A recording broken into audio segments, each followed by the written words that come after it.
우리는 지금 대단히 이기적인 시대에 살고 있어요.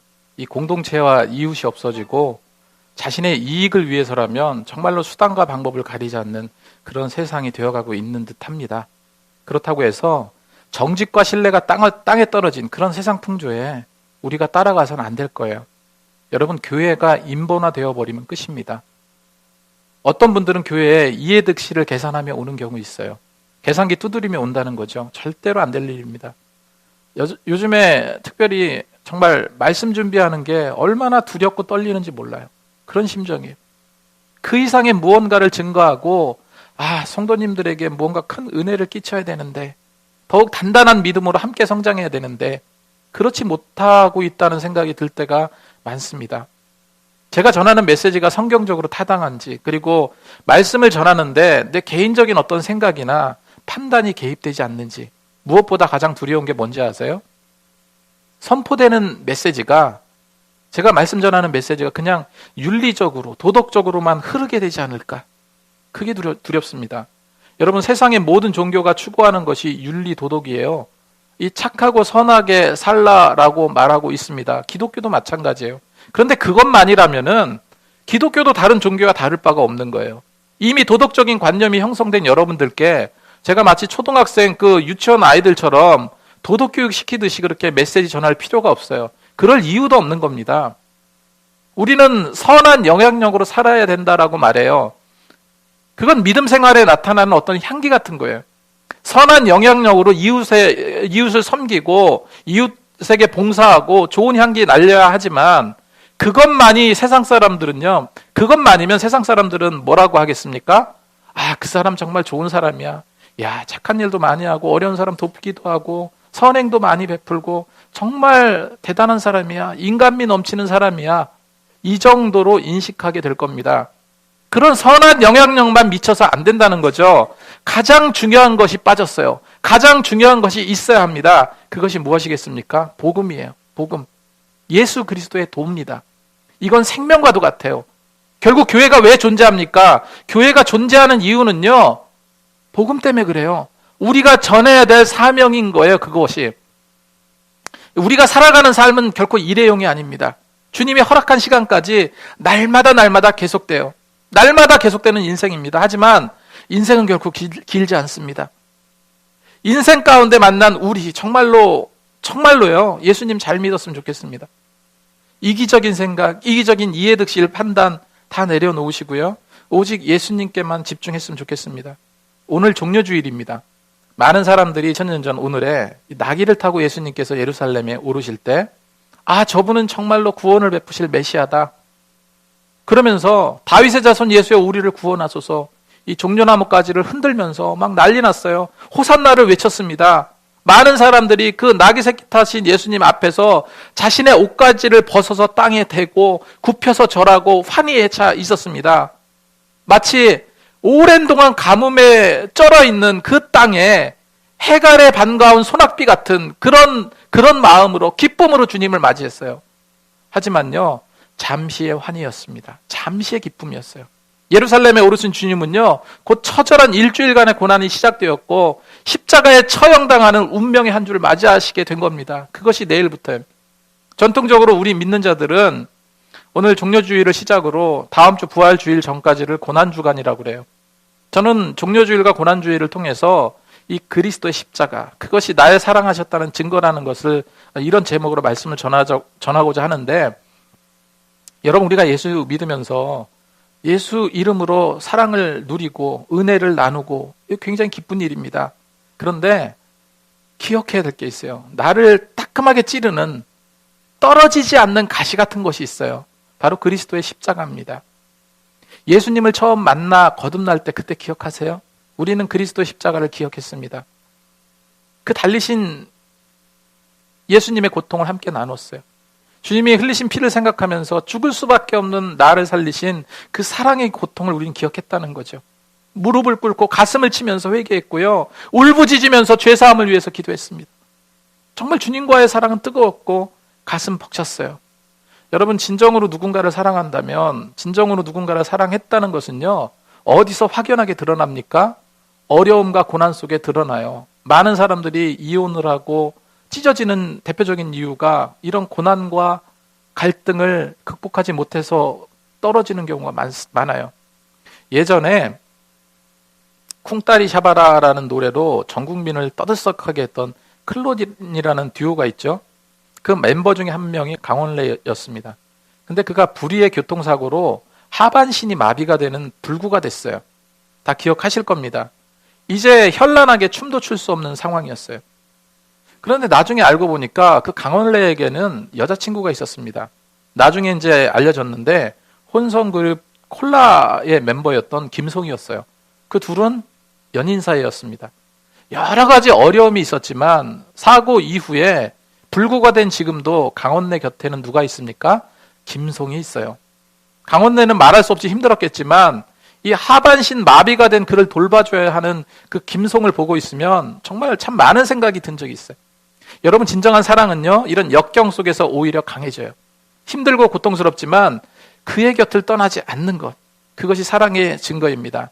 마찬가지로요, 예수님이 우리를 사랑했다고 성경은 기록하고 있어요. 우리를 사랑했다고. 그렇다면 많은 사람들이 그렇다면 사랑했다는 그 증거를 좀 보여달라라고 이야기한다면 여러분 어떤 증거를 내놓으시겠습니까? 우리는요, 예수 그리스도의 십자가, 그 십자가의 고난과 고통이 사랑하심의 증거다라고 당당히 말할 수 있어야 됩니다. 우리가 살고 있는 세상은 어찌 보면 굉장히 그냥 순탄하게 살고 있는 것 같아요. 그런데 가끔이요, 살아오다 보니까 정말로 감당할 수 없는 고난의 시기도 오기도 합니다. 겪기도 해요. 제가 언젠가 신문 인터뷰 기사를 읽고 굉장히 감동받은 적이 있어요. 그 이랜드 그룹 부사장의 인터뷰였는데, 그 이랜드라는 회사는 1년에 한 번씩이요, 그 종무식 있잖아요. 그 종무식에 항상 직원들과 같이 김밥을 손수 만들어서 먹는다고 그래요. 그런데 그 김밥에는요, 단무지도 없습니다. 시금치도 없어요. 뭐 당근이나 맛살이나 뭐 계란 같은 것도 없어요. 그냥 밥에다가 소금으로 간을 해요. 소금으로 간을 해서 김을 둘둘 말아서 전 직원이 함께 나눠 먹는다고 합니다. 그게 종무식에 꼭 그런 행사를 벌인다고 하는데, 지금 이랜드가 거대 기업으로 성장했지만 초창기에 박성수 회장은요, 그 이화여대 그 골목, 후미진 골목에서 이 미싱을 돌릴 때였습니다. 너무나 힘들고 배가 고파서 늘상 소금에다 밥을 절여서 김을 둘둘 싸가지고 먹었대요. 그렇게 먹었다고 하더라고요. 그때 힘들고 배고팠던 시절을 잊지 않기 위해서 전 직원이, 이제는 굉장히 큰 기업이 됐는데 전 직원이 1년에 한 번씩 그 소금에 절인 김밥을 먹는다고 말하더라고요. 여러분, 힘든 기억은요, 성장하고 있는 지금의 큰 자극제가 됩니다. 그리고 때로는 사람이기 때문에 느슨해지고 뭔가 좀 허리띠를 졸라매야 될 이유가 되는 거예요, 그것이. 이와 마찬가지로 우리는 예수님의 고난을 왜 기억해야 합니까? 이 따끔하고 부담스럽고 날 찌르는 그 십자가, 그 예수님의 고난, 그 저주받은 십자가를 우리가 왜 기억해야 됩니까? 여러분, 십자가가 위대합니까? 아니에요. 십자가는 그냥 더러운 사형 형틀입니다. 중요한 것은 예수님이 달리신 그 십자가가 중요한 거예요. 예수님께서 부활하시고 승천하신 이후에 초대교회 성도들은요, 예수님의 십자가를 기억하려고 노력했어요. 예수님이 흘리신 그 피의 공로를 기억하려고 애를 썼습니다. 그래서 당시에 핍박을 받으면서 집이나 동굴 같은 데서 로마 관리들의 눈을 피하면서요, 그 모일 때마다 포도주와 떡을 떼면서 주님의 십자가를 기억했어요. 나를 기념하라고 했잖아요. 그 십자가형은요, 원래 카르타고의 사형 제도였습니다. 그 십자가에 달린 것은요, 그냥 저주를 의미해요. 여러분, 한번 깊이 한번 생각해 보세요. 제가 말씀드리는 모든 것을 상상해 보시기 바랍니다. 예수님은 희롱과 멸시를 당하시면서 아까 보여드렸던 것처럼 가시관을 쓰셨습니다.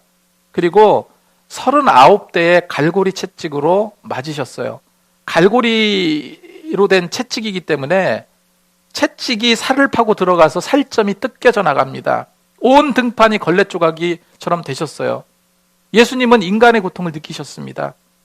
무려 75kg 되는 그 통나무를 메고요, 골고다 언덕을 오를 때 당했던 그 멸시와 조롱, 그 고통, 목마름과 침뱉음과 그 쓰러짐을 주님은 아셨어요. 그 고통이 너무 커서 쓰러지고 또 쓰러지시다가 얼굴이 벽에 부딪히시기도 하고요, 땅에 진이김을 느끼셨어요. 얼굴이 정말로 사람의 형체를 알아볼 수 없을 만큼 처절한 얼굴이 되셨습니다. 양손과 양팔에 찔림당하는 그 고통을 선명히 주님은 기억하시고 계셨어요. 아파하셨습니다.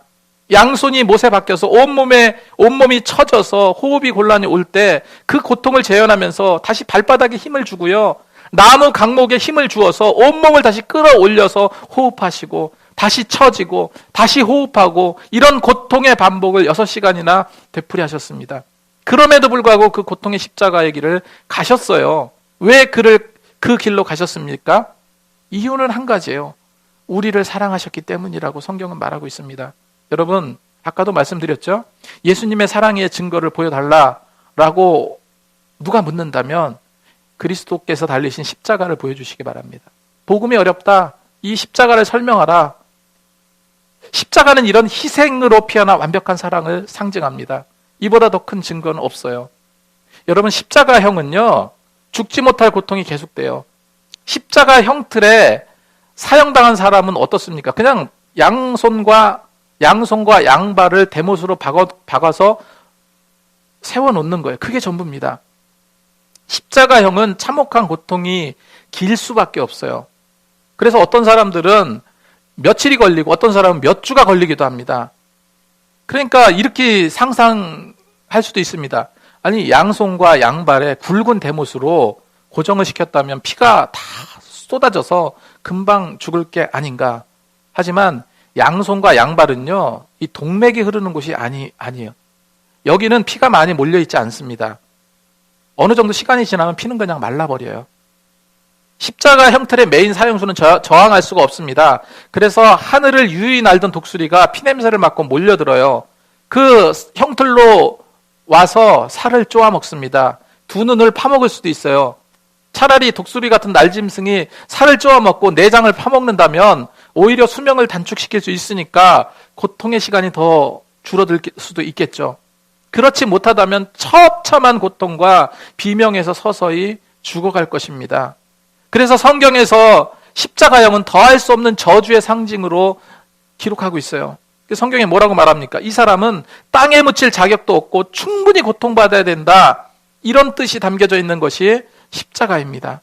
그곳에서 예수님께서 달리셨고 철저히 외면받고 저주당하셨어요. 여러분, 예수를 믿는다면요, 이 십자가의 의미를 놓치지 마시기 바랍니다. 그리고 늘 자랑하시기 바랍니다. 사도 바울, 우리가 고린도 전후서를 지금 강해를 하고 있잖아요. 바울이 십자가에 대해서 뭐라고 말합니까? 예수님이 달리신 그 십자가가 자신은 언제나 자랑거리다라고 고백을 합니다. 그리고 그의 설교의 핵심도 언제나 십자가였어요. 그렇게 자랑하는 이유가 십자가의 죽으심이 나를 위한 마지막 선택이었음을 알기 때문에 그래요. 갈라디아서 6장 14절 말씀에 내게는 우리 주 예수 그리스도의 십자가 외에는 결코 자랑할 것이 없으니 했습니다. 근데 가만히 한번 생각해 보세요. 바울이 십자가 말고 자랑할 것이 그렇게 없었습니까? 바울은요, 길리기아 다소에서 났습니다. 당시에 가장 유명한 바리새파 율법학자였던 가말리엘 그 문화에서 엄격한 율법 교육을 배웠어요. 구약 성경은 물론이고 당대의 모든 문학에 능통했습니다. 그리고 누구라도 부러워할 만큼 로마 시민권자였어요. 학식과 지식과 출신 성분까지 완벽하게 좋았던 그가 그렇게 자랑할 것이 없냐는 거예요. 아니죠. 누구라도 부러워할 만큼 그런 자랑거리들이 많았습니다. 하지만 바울은요, 그 모든 것을 헛것처럼 여겼고 세상의 모든 지식을 배설물로 여겼다라고 기록하고 있습니다. 고린도전서 1장 18절 말씀에 십자가의 도가 멸망하는 자에게는 미련한 것이요 구원을 얻은 우리에게는 하나님의 능력이라 고백합니다. 십자가의 도를 믿는 우리에게는 분명히 하나님의 능력이라. 그리고 바울은 또 이렇게 말해요. 내가 그리스도와 함께 십자가에 못 박혔나니 그런즉 이제 내가 사는 것이 아니요 오직 내 안에 그리스도께서 사시는 것이라. 이제 내가 육체 가운데 사는 것은 나를 사랑하사 나를 위해 자기 자신을 버리신 하나님의 아들을 믿는 믿음 안에서 사는 것이라. 여러분, 이런 그리스도의 십자가를 얼마나 세상 가운데 자랑하고 살고 계십니까? 예수 믿는다는 거는요, 교회 다니거나 그냥 성경책 끼고 다니면서 신자로서 이렇게 왔다 갔다 하는 그런 행위가 아닙니다. 주인을 바꾸는 거라고 그랬잖아요. 그 지긋지긋한 죄에서 종노릇하지 않는 거예요. 그래서 내 옛 자아는 십자가에 죽었기 때문에 이제는 내 심령 속에 내가 모든 것을 내 멋대로 주장하는 것이 아니라 나는 그냥 없어지는 겁니다. 나의 존재는 더 이상 존재하지 않습니다. 그리고 그 속에서 그리스도께서 계셔서 새로운 나의 모습으로 피어나는 것이에요. 여러분, 아까도 말씀드렸지만 십자가의 가장 큰 능력은 날 사랑한다는 것, 사랑의 능력입니다. 십자가의 능력이 내게 임한다면, 제가 말하는 십자가는 그 형태를 말하는 게 아닙니다. 예수님이 달리신 그 십자가를 의미, 그 십자가의 능력이 내게 임하면 정말로 조건 없이 사랑할 수 있어요. 폭넓은 사랑을 할 수 있습니다. 내게 욕하고 손가락질해도 용서할 수 있어요. 감쌀 수 있습니다. 예수님의 그 십자가는 사랑이 샘솟듯 흘러나오는 통로이기 때문에 그 십자가를 우리가 기억하고, 좀 고통스럽고 부담스럽지만 우리는 느껴야 되고 알아야 된다는 거예요. 여러분, 오직 주님의 십자가만 바라보시기 바랍니다. 다른 어떤 가치보다도 그 고난의 의미를 우리가 더 기억했으면 좋겠어요. 오늘 본문 말씀에 우리가 아직 연약할 때 기약대로 그리스도께서 경건치 않은 자를 위하여 죽으셨도다. 의인을 위하여 죽은 자가 쉽지 않고 선인을 위하여 용감히 죽은 자가 혹 있거니와, 우리가 아직 죄인 되었을 때 그리스도께서 우리를 위하여 죽으심으로 하나님께서 우리에게 대한 자기 사랑을 확증하셨느니라. 여기서 연약할 때는 믿음이 없는 때를 가리키는 것이 아니고 하나님을 알지 못하던 그때를 말합니다. 그리고 8절에 우리가 아직 죄인 되었을 때는 예수 그리스도를 만나기 전 스스로 구원의 길을 찾을 수 있는 힘이나 소망이 전혀 없다는 것을 말해주고 있어요. 그리스도께서 우리를 위해 죽으심으로 하나님께서 자기 사랑을 확증하셨다. 예수님께서 죽으심으로 내가 너희를 이만큼 사랑한다. 그 사랑하심의 증거라는 거예요. 다시 한번 말씀드립니다. 예수님께서 우리를 사랑하는 증거를 대발한다면 그리스도의 십자가를 증거로 내미시기 바랍니다. 오늘 말씀을 정리하겠습니다. 예수님을 믿는 것은요, 내 주인을 바꾸는 겁니다. 우리는 예수님의 그 저주받은 십자가를 기억해야 돼요. 사도 바울처럼 그리스도 십자가 외에는 언제나 그리스도의 십자가를 언제나 자랑했다고 말했던 것처럼 언제나 자랑할 수 있어야 됩니다. 무엇보다 십자가의 가장 큰 능력이 무엇입니까? 날 사랑하고 계시다는 증거예요. 십자가는 사랑이 샘솟듯 흘러나오는 통로이기 때문에 그렇습니다. 기도하겠습니다.